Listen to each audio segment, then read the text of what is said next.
Demystifying InstaMorph, an accessible video. How to make a pen grip. InstaMorph is moldable plastic that's reusable, super strong, and non-toxic.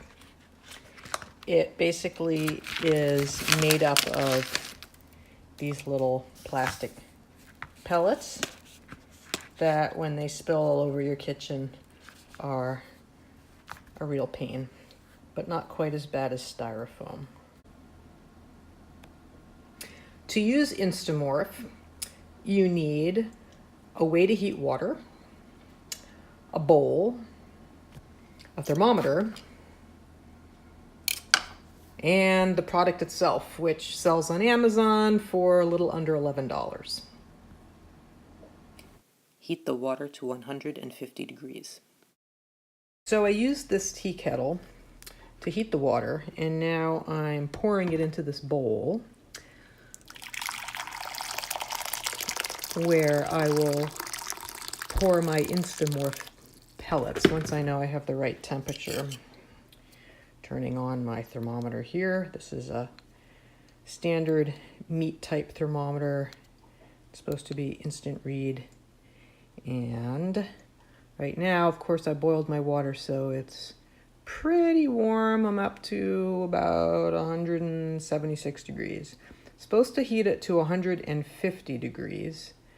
But what I found when I tried this off camera was that it really needed to heat a little more than that.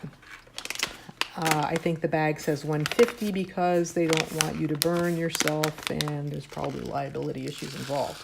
Anyway, now we take the InstaMorph and pour it in there. Got a nice mound of it. And we say, Echo, set a timer for 2 minutes. 2 minutes, starting now.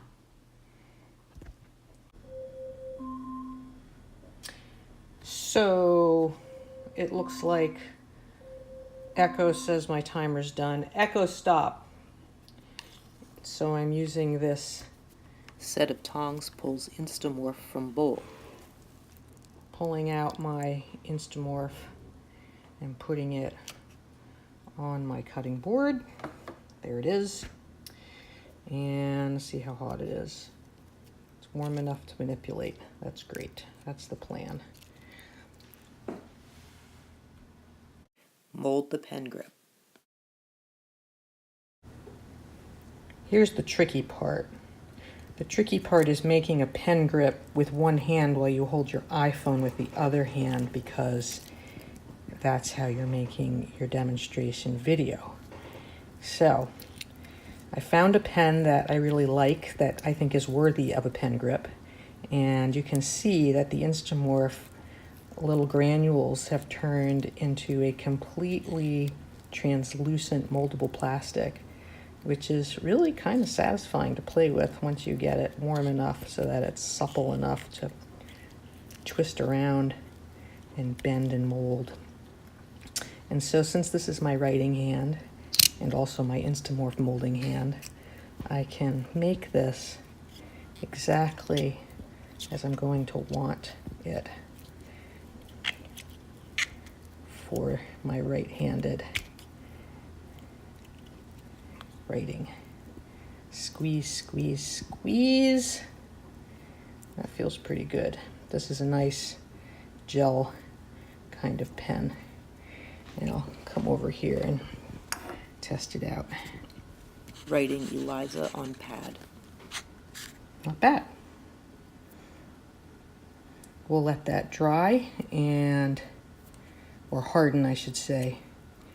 And I will have, whoops, looks like under here needs a little firming up. There's a crack in the gelatinous InstaMorph that I'm pushing together with my fingers and then making sure, squeezing, holding the pen like I would writing. I am indenting it on all sides, perfectly molded to my grip. There you go. And what will happen is as this hardens and dries, I guess harden is the better word, it will end up looking like this, white plastic. That's how you make a pen grip with InstaMorph.